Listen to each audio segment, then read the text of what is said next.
В Мирном состоялась итоговая гонка сезона открытого чемпионата по трофи-рейду. Участники в очередной раз показали свое мастерство в условиях сложного бездорожья. Сюжет Марфирины Алексеевой. Местом для зрелищных соревнований стали Ирилявские холмы. Это излюбленное место любителей экстрима. Холмы расположены в нескольких километрах от города. Здесь есть все условия тяжелого бездорожья. Также организаторы позаботились и о зрителях. Самые зрелищные моменты можно было наблюдать в так называемых шоу-точках.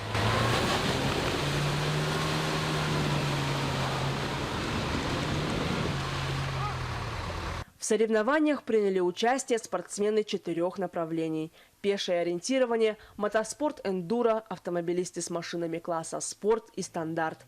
Каждой группе раздали карты легенды, в которых написан список координат. Участники должны пройти все точки и для подтверждения сфотографироваться на месте. Сейчас я забивал координаты точек, отмечал, где какая, и сейчас выбираю маршрут для того, чтобы наиболее оптимально проехать эту дистанцию. А сколько всего точек? В нашем классе 29. Вот я одел комбинезон по подмышке, потому что я думаю, что есть точки такие, где придется поплавать. Посмотрим. Первыми стартовали мотоциклисты, затем автомобили и пешие. Каждому направлению дается определенное время, за которое они должны пройти как можно больше точек. Для суперклассов подготовлено 18 часов трофи-рейда, то есть гонка в ночь, как мы говорим. Она состоит из 2 этапов. Первый этап ориентирование 8 часов и потом 10-часовой линейный трофи-рейд. В сумме получается 18 часов. Все это разбросано по тайге, то есть это общая продолжительность около 100 километров. Сразу после старта участников ожидало сложное испытание. В ход пошли различные приспособления. В таком режиме участники провели ближайшие сутки. Обессиленные, но довольные, первыми начали финишировать пешие.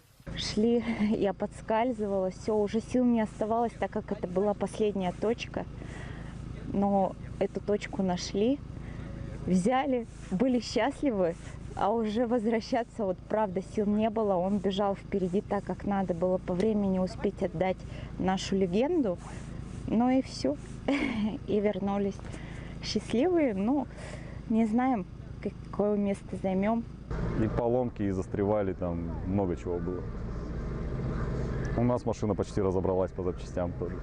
Когда уже сюда обратно едешь, уже все к финишу, уже думаешь, я больше никогда, все, хватит, хорош, сил больше нету. А когда приезжаешь, уже настроение меняется, уже думаешь, я бы еще поехал. Дома уже чувствуешь, что хотя бы что-то уже доезжаешь до дома, уже хотя бы ты едешь, то уже чувство совсем другое. А когда ты где-нибудь сидишь и уже темнеет, вот это уже плохо. Имена победителей будут известны через неделю после досконального подсчета голосов. В этом году призовой фонд составил 250 тысяч рублей. Спонсором выступила акционерная компания «Алроса». Как отмечают организаторы, это рекордная сумма за 10 лет проведения соревнований. Марфирина Алексеева, Артем Алексеев, Вадим Ларионов, Мирный.